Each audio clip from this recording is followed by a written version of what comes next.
G'day, Ray Crawford, grumpy old bastard. This is my life.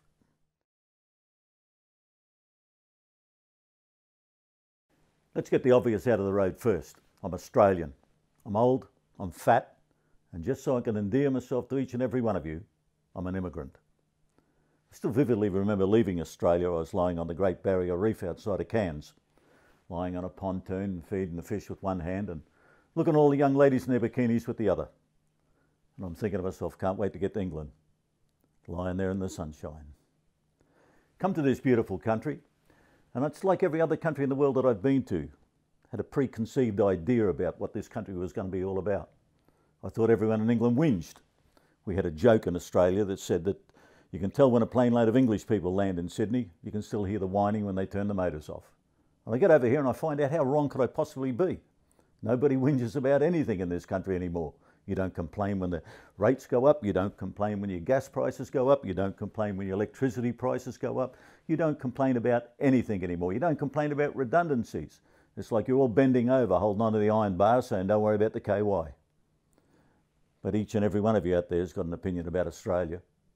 You've all seen Home and Away, Neighbours, Rolf Harris, and until recently, Steve Irwin, the crocodile hunter. That was so sad. I lost 8 minutes of material. Steve Irwin knew everything there was to know about every animal in Australia. Fuck all about fish. And you might think that's a bit harsh, but Steve Irwin didn't do any Australian any favour, wandering around in khaki shorts and khaki shirts, brown boots and saying struth and crikey. Struth and crikey are two words I never heard in my life in Australia. And he wasn't the only person that saw all those animals. I drove around Australia every year of my life for 17 years before I came over here. 35,000 kilometres every year. And in that period of time, and the distance I travelled, actually run over one of every endangered species in that country. Sometimes we had to drive 5 or 6 miles off the road to get them.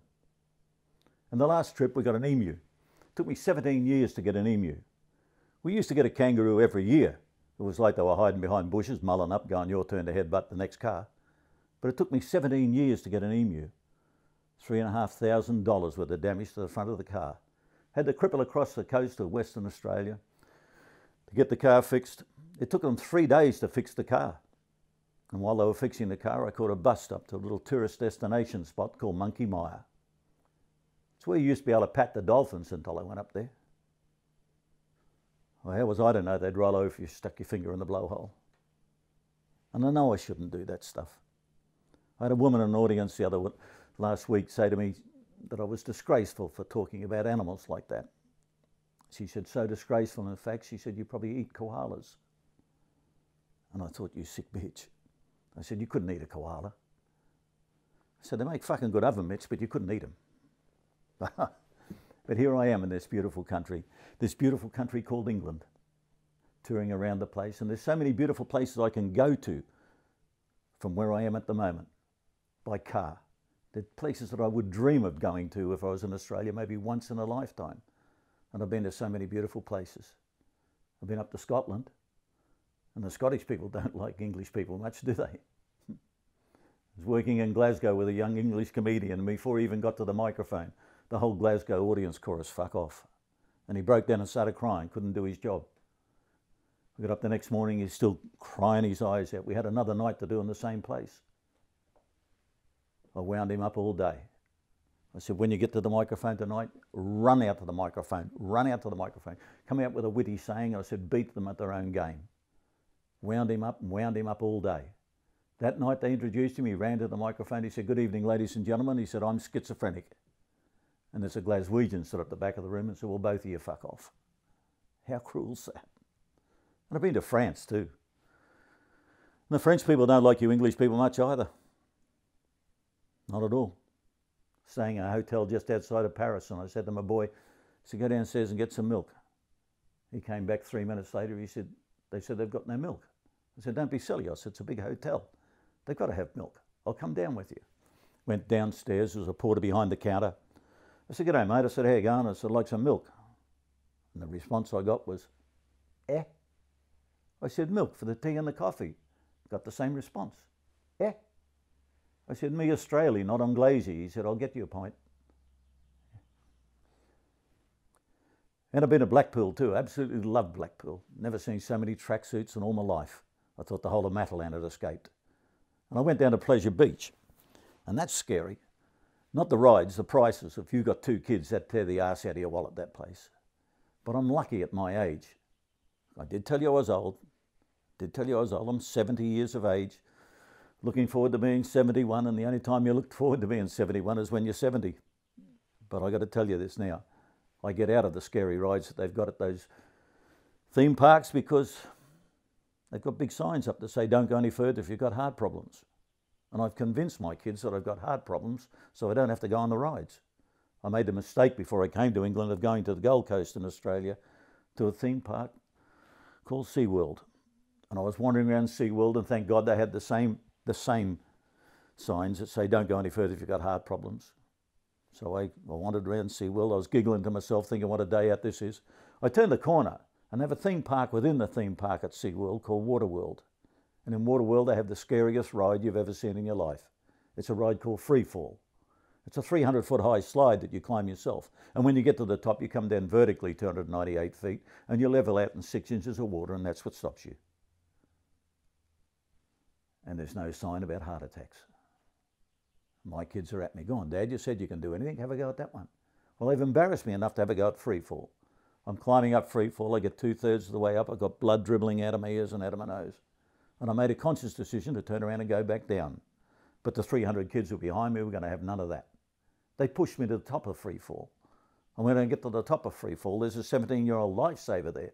And his only job is to push people off the top because no one will go voluntarily.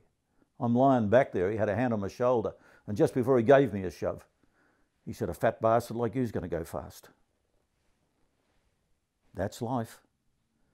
Some of you may be thinking to yourself, I wonder why you came this way when we all want to go that way. I'm going to tell you the real reason I left Australia. I left Australia because I got pissed off with the Americanisation of that beautiful country. And I come over here and I find out you're going down the same track. At least when you're British imperialistic, you did it with a bit of rape, pillage and plunder. The Americans have done it with hamburgers. And I hate McDonald's with a passion. We had burger joints in Australia, used to make burgers on every corner. And they used to make burgers that thick. And we have an American company come out and teach how to eat burgers that thick with gherkins on. I'm going to get the bloke that photographs the burgers to photograph my dick. And they, not only have they changed your eating habits, they've changed your vocabulary too. Went to McDonald's the other day, young kid behind the counter. I said, "G'day, mate." I said, "How you going?" I said, "Like a bag of chips." He said, "You mean a carton of fries?" I said, "No, I don't. I mean a bag of chips. Chips like they were before you cut them into fucking 5. And he could see I was losing it. So he tried to square up, tried to flick me something called a filet of fish. How much bullshit's that? It's a fish burger. 2 fish fingers on a sesame seed bun with a very dubious sauce. But that's not the real reason I left. Real reason I left Australia is because my best mate of 50 years came out in national television in Australia and outed himself as being gay. And everyone in Australia knew I was his best mate. And I didn't have a clue. 50 years we were mates. I had a flashback to the first day we ever met when he came out on TV and outed himself, and we were sitting in a bar in Sydney having a beer. I'd run out of money. He said, "I'll shout you another one." I thought, geez, what a bloody good mate you're going to turn out to be. Finished the beer, he said to me, "Do you like going to the movies?" I said, "I love going to the movies." He said, "Can't afford to go, I'm a university student." And there were no grants in those days, you had to catch and kill your own. He said, "I'll shout." I'm thinking, what a bloody good mate you're going to be. This was as clear as day. Come out of the movies and he said to me, "Are you feeling hungry?" I said, "Hungry?" I said, "I'd eat the crutch out of a rag doll." Because that's something you would have said 50 years ago. You wouldn't say that now. He said, "I'll shout." I'm thinking, Jesus, we're going to be mates for life. Came out of the meal and he said to me, "Do you want to come back to my place for coffee?" And I can remember standing there nonchalantly, as clear as day, standing there saying, "No, thanks, I've got some homework to do." And it wasn't until 50 years later that he came out on national television, outing himself as being gay, that I realised that 50 years previously I'd been on a fucking date. And the guilt that overwhelmed me, the friendship that we had. He bought me a beer, he bought me a ticket to the movies. He bought me dinner. Maybe I should have slept with him. We have 2 beautiful kids and 3 ex-wives. 2 beautiful kids, so 27-year-old boy and a 24-year-old daughter. And they were both #1 county tennis players for the county of Staffordshire in the West Midlands. And there wasn't a day of my life over here that somebody didn't say to me, but who are they going to play for if they get to Wimbledon? Will they play for England or will they play for Australia? And they'll be like Andy Murray.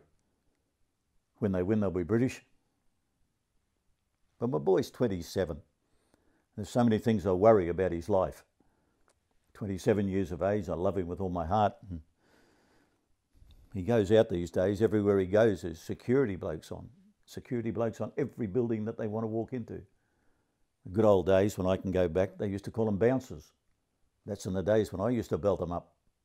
In the good old days, you could get full of beer and get out in the car park with a bouncer and stand toe-to-toe with him and slap him around for half an hour. Then he'd slap you around for half an hour and you go back inside the pub and have a beer with the bloke. Haven't times changed? They got security blokes on now and they're all in the martial arts. You get full of beer and get in a car park with them and stand toe-to-toe and you get hit that many times you think you're surrounded. And the bastards won't fight you fair. They're all in these anabolic steroids, so they're 3 times your size before they slip you. And the only side effect from those anabolic steroids is their ass gets really tiny and tight. And it gets that tight they can't shit. That's why their shoulders get so big. And I tell them that and piss off. Because they can't catch you. Because them gammy little legs chafe their agates when they're running. It's talking in the vernacular then. Agates, rocks, gonads, lollies, nuts.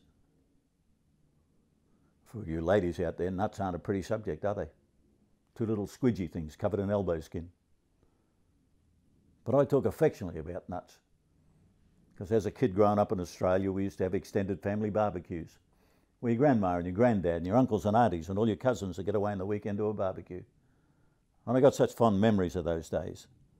I had an Uncle Ernie that used to get to every barbecue.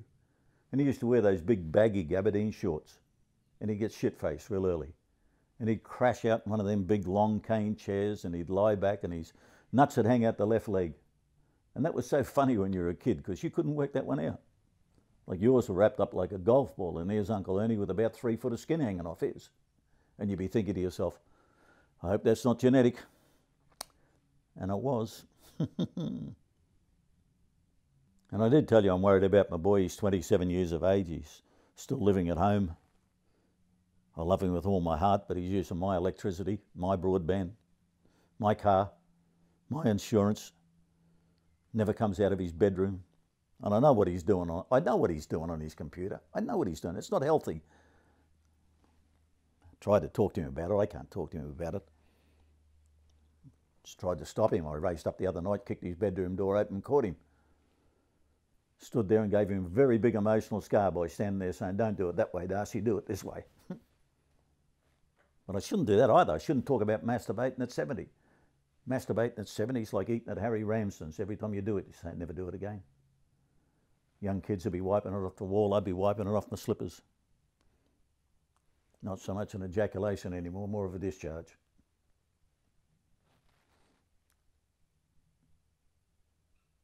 As you've probably gathered by now, I'm not that politically correct. Political correctness has gone overboard. Schools and teachers.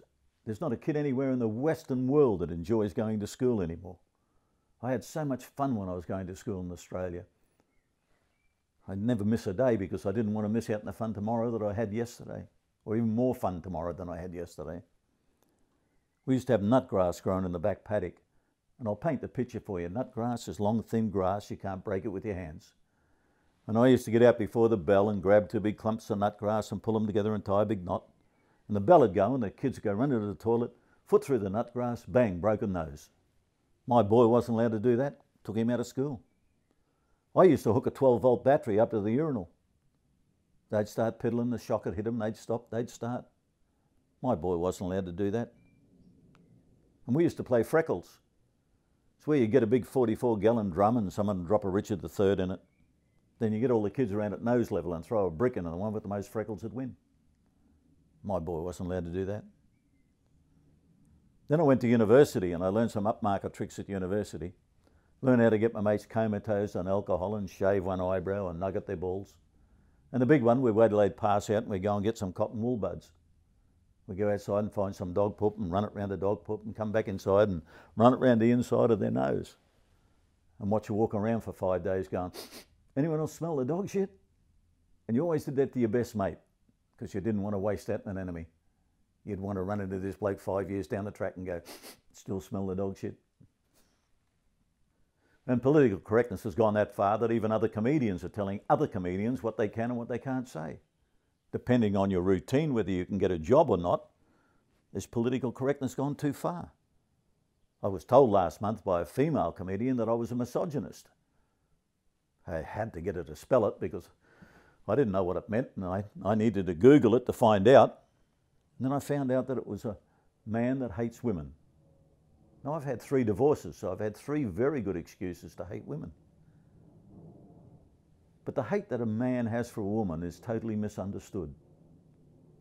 The hate that a man has for women, and the best example I can give you is like when you've just given your best mate's wife one, and you hate her for what she's just done to your best mate. That's the level of our hate. I used to be insensitive, and I admit to that.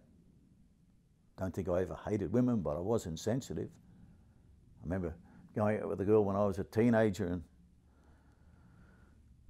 I was given her one night, and she was asthmatic, and I didn't know she was asthmatic, and I was given her one, she had an attack, and I just thought I was good in the cot. I was going out with another girl when I was a teenager, and I was lying in bed having a cigarette, and I was busting to go to the toilet, and she said, it's pissing down rain, you can't go out the backyard to the dunny. She said, you'll have to go to the kitchen sink.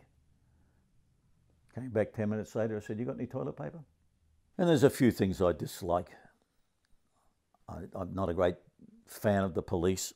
At least your police here in England are better than the police in Australia, because the police in Australia are total bastards.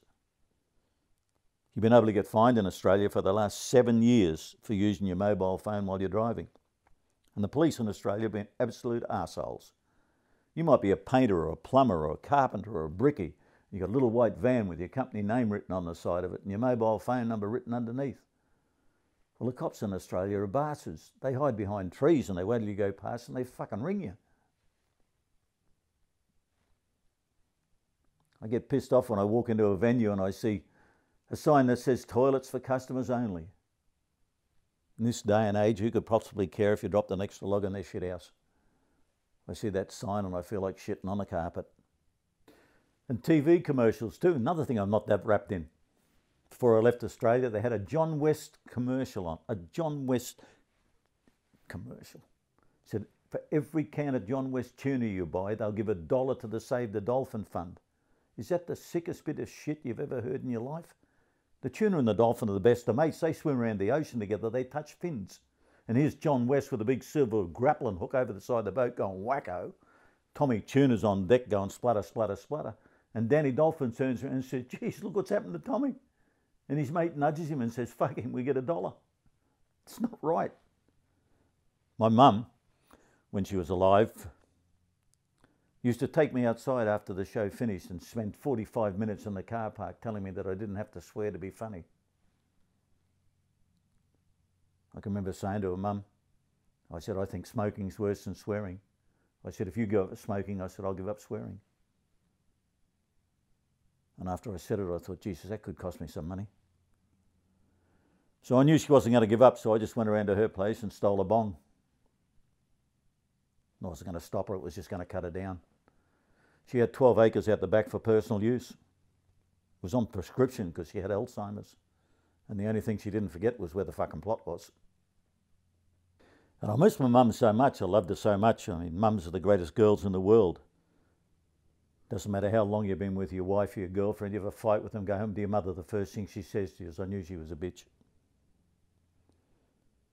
And they'll do all your washing and ironing for you. If you want a meal, they'll take a meal off your father and give it to you. They do all the things they do for you. Do your washing and they don't complain about skid marks. Single track or double track don't faze them one little bit. And you always have this mad vision of your mum remaining a virgin all her life, because you can never imagine your mum lying there with your dad's harder, faster. I used to go past the bedroom door and I'd hear noises, and I'd hate my father for 3 months for trying to kill my mother. Used to hate him for that long because that's how long it was between noises. And I know I'm a dinosaur. The things that have changed in my life and previous lives before me are mammoth in this short period of time. I mean, I was at the birth of my children. I was at the birth of my children. My dad was happy if he was there at the conception. I went to antenatal classes. I lay on a mat on the floor, rubbed my wife at that time, rubbed her tummy and did all those things. And the nursing sister that was running the group, what a mean, twisted bitch was she. She got up the front of the room and she said, there's not one male in this room that understands what it's like for a woman to carry a baby for 9 months. I started giggling and she caught me. She said, just for your benefit, dickhead, she said, I'll explain in very simple terms what it would be like if a male had to carry the baby for 9 months. I said, oh, please don't. I said, I think I've learned enough. I'll settle for a C+. She said, if you males had to carry a baby for 9 months, imagine carrying it in your testicles for 9 months. And I'm thinking, bullshit. Can you imagine a little bastard started kicking? And come to think of it, if a male was having a baby, I think he'd have the epidural at 2.5 weeks. And I'm a sceptical old bastard too, kind of thing. I read things in the newspaper and I read something that's totally different to what's printed. I can remember seeing that headline that said, Prince Charles sends Harry to the front line in Afghanistan. And what I'm reading is that they've got the DNA test back. But I might be a pessimist sometimes. I'm an optimist at other times. I believe that whatever happens bad, there's always something good happens out of it to make it better. I'll prove it to you. All that terrorist stuff at the airports, there's been some good stuff happen out of that. You're now allowed to only take one piece of baggage on the flight with you. Now that rule's been in for 20 years, but I'm the only person in the world that ever obeyed it. I'd be sitting on the flight with my one piece of baggage and the tracksuit family gets on. 20 pieces of baggage and a fat ass in your face while they jam it in a locker. Well, they can't do that anymore. One piece of baggage. And while the airlines were at it, they should have changed a few other things at the airports too.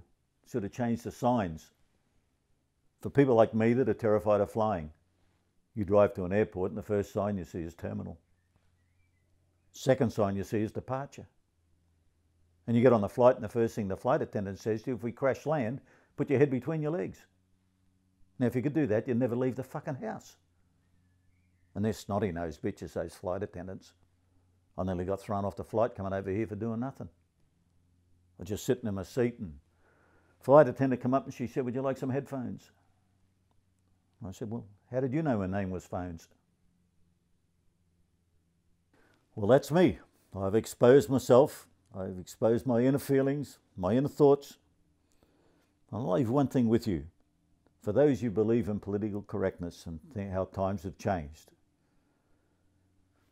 When I was 20, if I was out with my woman and somebody goosed her or molested her in any way, I could turn around and smack them fair in the mouth and stop them doing it. Can't do that these days. If I turn around and smack anyone in the mouth these days, I'm going to get charged with assault. If anyone gooses or molests my woman, they're going to be charged with sexual aggravation. You ask yourself, if you were put in that position, what would you rather do? Cop a smack in the mouth or be on a sex register for 10 years?